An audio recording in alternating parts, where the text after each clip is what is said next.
आज mathematical tools का एक नए टॉपिक के साथ स्टार्ट करेंगे जिसका नाम है बाइनोमियल थ्योरम। ये बेसिकली एक नया है, स्टैंडर्ड 11 क्लास के लिए एक न्यू टॉपिक है और इसको मैथ्स में बहुत डिटेल में पढ़ते हैं हम लोग। ठीक है, बाइनोमियल थ्योरम को पढ़ने से पहले कुछ टर्म्स यूज़ होगा। जैसे आप लोग पढ़े होंगे पहले परमुटेशन, कॉम्बिनेशन, वो वाला पार्ट यूज़ होगा। एक और यूज़ होगा, उसके अंदर जो टर्म यूज़ होता है फैक्टोरियल। तो हम लोग समझते हैं कि परमुटेशन कॉम्बिनेशन क्या है, फैक्टोरियल क्या है, उसके बारे में थोड़ा सा डिटेल में जाएंगे, फिर समझ में आएगा कि ये बाइनोमियल थ्योरम पढ़ने के लिए इसका यूज़ क्यों किया जा रहा है। ठीक है, चलिए हम लोग जानते हैं कि अगर हम लोग किसी भी काउंटिंग को जब हम लोग करते हैं तो कुछ उसका रूल होता है, तो उसी के बारे में लिख रहे हैं प्रिंसिपल ऑफ काउंटिंग। ये जो प्रिंसिपल ऑफ काउंटिंग है उसका दो पार्ट है। कौन सा? एक मल्टीप्लिकेशन हो गया, ठीक है, और दूसरा हो गया एडिशन। मल्टीप्लिकेशन के अंदर ही आपका आता है क्या? कॉम्बिनेशन वाला पार्ट, और कौन सा?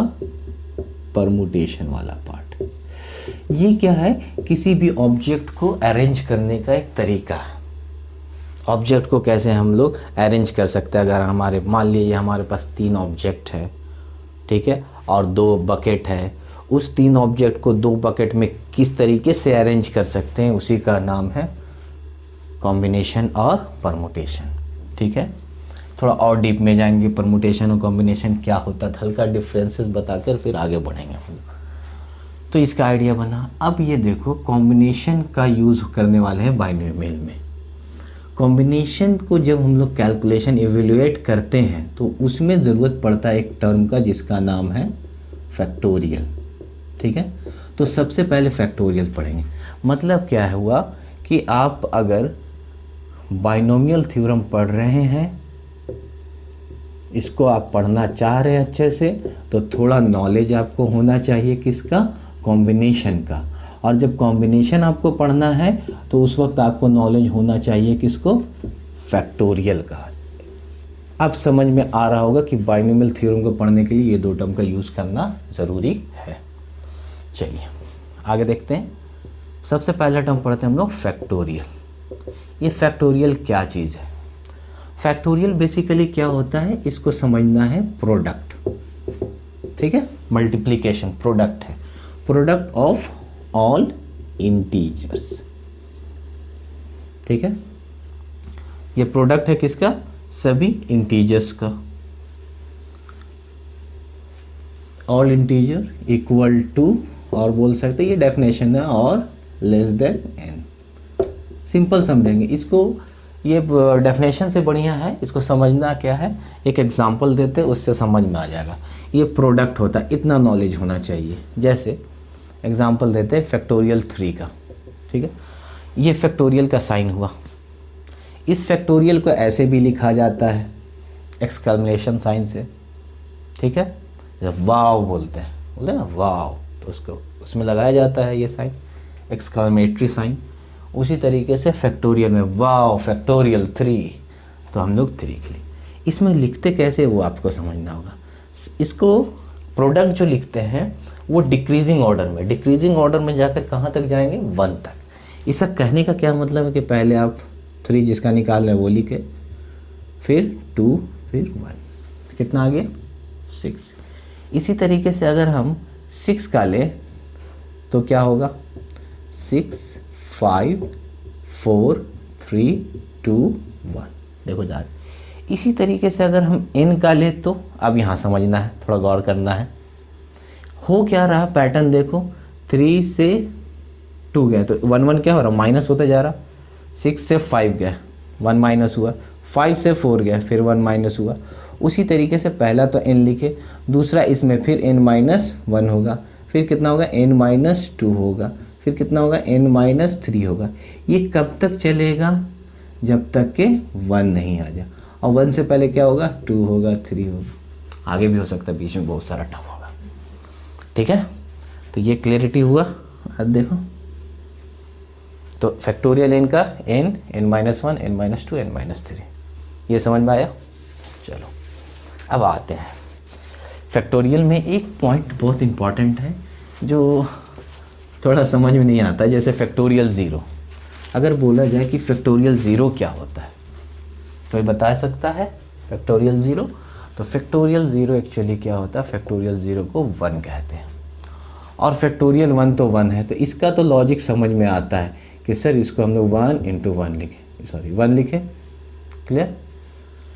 फैक्टोरियल ज़ीरो को 1 कैसे कहते हैं, इसको थोड़ा प्रूफ करने का 2 मेथड है। एक लॉजिकली देखेंगे, एक थोड़ा मैथमेटिकली देखते हैं। ठीक है, जैसे फैक्टोरियल n को लिखा जाएगा n × n-1। ठीक है, लिख सकते इतना। अब इसमें पुट करो n का वैल्यू 1, तो यहाँ फैक्टोरियल 1 हो गया। हम फैक्टोरियल 1 ऐसे भी लिख सकते हैं, याद रखो। यहाँ 1 हो गया और यहाँ 1 - 1 हो गया। ठीक है, चलो सब सेम है तो वैसे ही ले रहे हैं। इसका वैल्यू कितना हो गया 1। अब यहाँ 1 हो गया और ये फैक्टोरियल कितना हो गया 0। अब देखो तो फैक्टोरियल 0 का वैल्यू कितना हो गया 1 के बराबर। इसको इंटरेस्टिंगली एक तरीके से और समझ सकते हैं, बहुत अच्छा है, वो थोड़ा मज़ा आएगा उसमें। देखो ध्यान से, पावर का फॉर्मेट में दिखा दे पहले। पावर 2 पे पावर कितना होता है 1, 0 पे पावर 2 पे पावर 0 1, कितना हो जाएगा 2, पावर 2 4, पावर 3 8 हो जाएगा, और पावर 4 16 हो जाएगा ना। चलो जब हम लोग पावर बढ़ते जा रहा, देखो पावर बढ़ रहा 1 0 1 2 3 4, तो क्या हो रहा, नंबर्स भी इंक्रीज कर रहा, वैल्यू भी इसका इंक्रीज कर रहा ना। अब डिक्रीज में थोड़ा सा जाओ, इसको अगर 16 को अगर हम लोग डिवाइड कर दिए 2 से, 16 को डिवाइड कर दिए 2 से तो कितना आया 8। तो पहले था 4, जब 16 था तो 4 हो गया, अब 8 हो गया तो क्या हो गया 3। अब देखो डिक्रीजिंग ऑर्डर, यहाँ कर दिया डिवाइड 2 से तो कितना हो गया 2। नेक्स्ट 4 को डिवाइड किए फिर 2 से, तो 4 को जब डिवाइड कर रहे हैं 2 से तो कितना मिल रहा है हमको 2। तो पावर क्या हो जा रहा है, घट जा रहा। अब आगे जाओ तो एक और देखो, यहाँ पर अब 2 को डिवाइड करेंगे 2 से तो कितना हो जाएगा 1, अब पावर 1 था तो अब कितना हो जाएगा 0। मज़ा आया? अब फिर थोड़ा और घूमो, अगर 1 को डिवाइड कर दिए फिर 2 से तो कितना हो जाएगा 1/2, डिवाइड किए ना, सही है। तो यहाँ पावर कितना हो जाएगा, देखो घटते जा रहा 4 3 2 1 0 -1। क्लियर हुआ? चलो ये हम लोग समझ गए। अब आओ फैक्टोरियल में, एकदम इसी तरीके का है, इसलिए थोड़ा एग्जांपल दिए। फैक्टोरियल 1 जो है वो फैक्टोरियल 1 कितना होता है, फैक्टोरियल 1 होता है सर 1, फैक्टोरियल 2 होता है 2, फैक्टोरियल 3 होता है 6, फैक्टोरियल 4 हो जाएगा 24। क्लियर? अब देखो ध्यान से, जब 4 है 24, 3 है 6 है 2 है, यहाँ 4 3 2 1 तो इसके ऊपर में कितना आएगा 0। यहाँ गौर से देखो 4 है, 24 को अगर 4 से डिवाइड करें तो क्या आ रहा 6, इसको अगर हम लोग डिवाइड कर दिए 4 से तो कितना आया 6। तो अब 4 था, अब कितना हो गया 3। अब इस 6 को 3 से डिवाइड करेंगे तो कितना हो जाएगा 2, यहाँ देखो 2 आ गया, हट गया। अब इस 2 को 2 से डिवाइड कर देंगे तो कितना आएगा 1, और यहाँ पर फिर एक डिक्रीज हो गया। अब 1 को 1 से डिवाइड करेंगे तो कितना आएगा 1, और यहाँ 1 था, अब कितना हो गया 0। तो अब देखो तो फैक्टोरियल 0 कितना हो गया 1 हो गया। प्रूफ समझ में आया? मज़ा आया ये वाला करने में? ठीक है, चलो ये हम बता दिए, थोड़ा सा इंटरेस्ट बढ़ाने के लिए फैक्टोरियल 0 1 कैसे होता है उसको समझने के लिए। फैक्टोरियल तो हम लोग देख लिए, अब हम लोग फैक्टोरियल पढ़ लिए।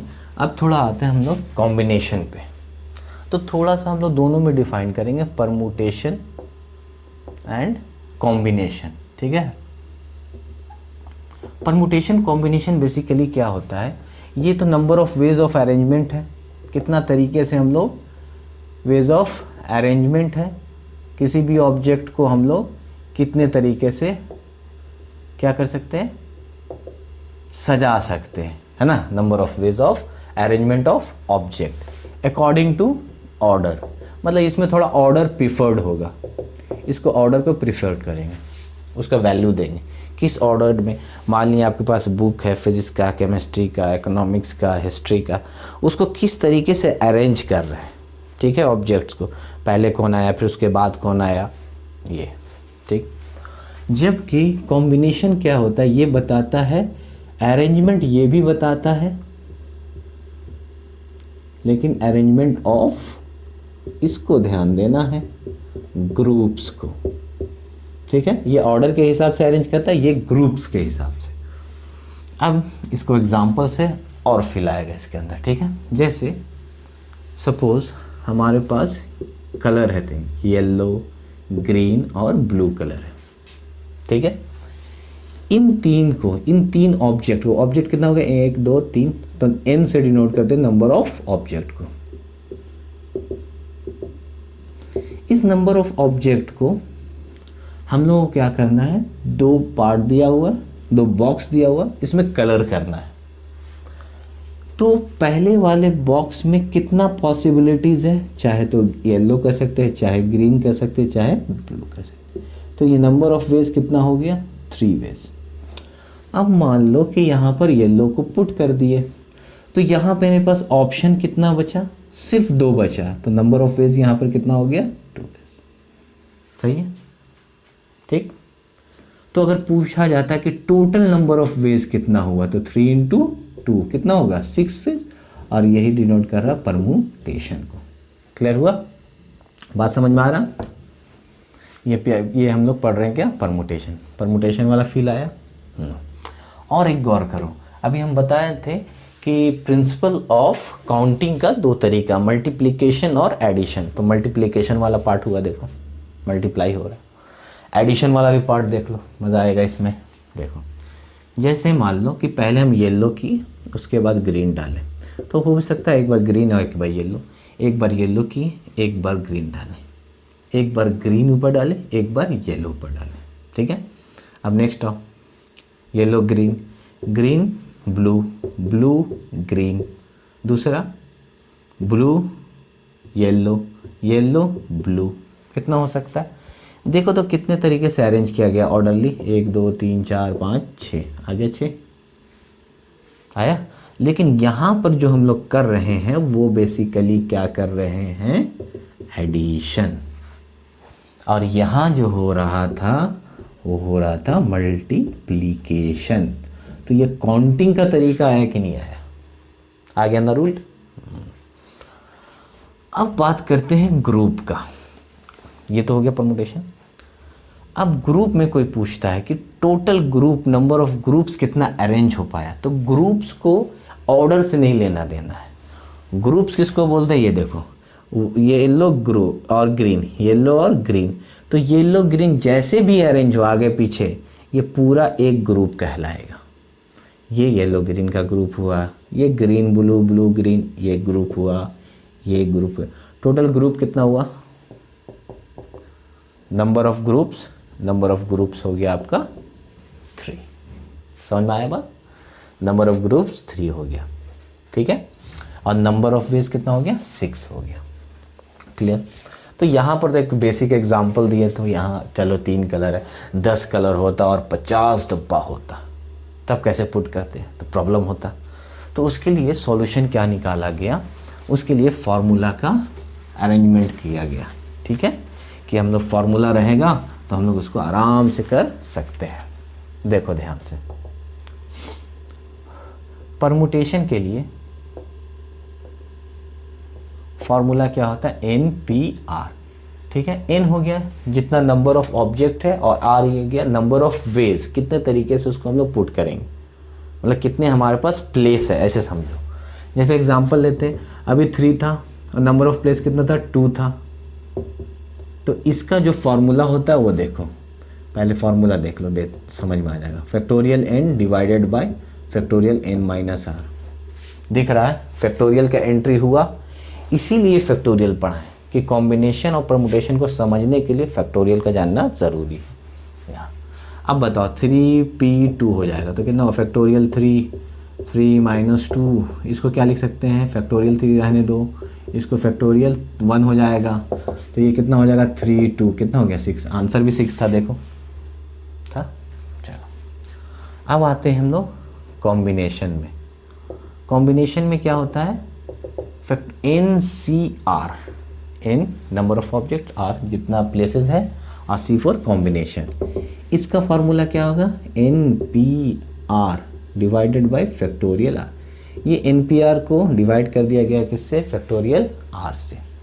तो इसको अगर हमको लिखना रहेगा तो कैसे लिखेंगे, N माइनस R और ये फैक्टोरियल R। देखो आंसर कितना आया था, ग्रुप कितना बना था, 3 बना था ना, तो ग्रुप 3 बनेगा, देखो अच्छे से 3CR फैक्टोरियल 3 माइनस 2 और फैक्टोरियल 2, सही है।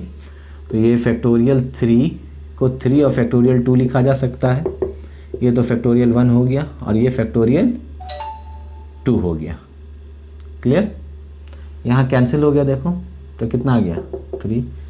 एक बात थोड़ा सा समझ लेंगे यहाँ पर कि कभी भी फैक्टोरियल 3 है जैसे और नीचे में दिया हुआ फैक्टोरियल 2, तो इस फैक्टोरियल 3 को 3 2 1 लिखते हैं, इस फैक्टोरियल को 2 1 लिखते हैं, ये कैंसिल हो जाता, तो हम इसको क्या लिख सकते हैं 3 लिखते हैं ऐसे, ठीक है। लेकिन एक तरीका और भी है इसको समझने का, देखो फैक्टोरियल 3 फैक्टोरियल 2, फैक्टोरियल 3 को क्या लिख सकते हैं 3 और फैक्टोरियल 2 लिख सकते हैं इतने को, और नीचे में फैक्टोरियल 2, समझ में आया।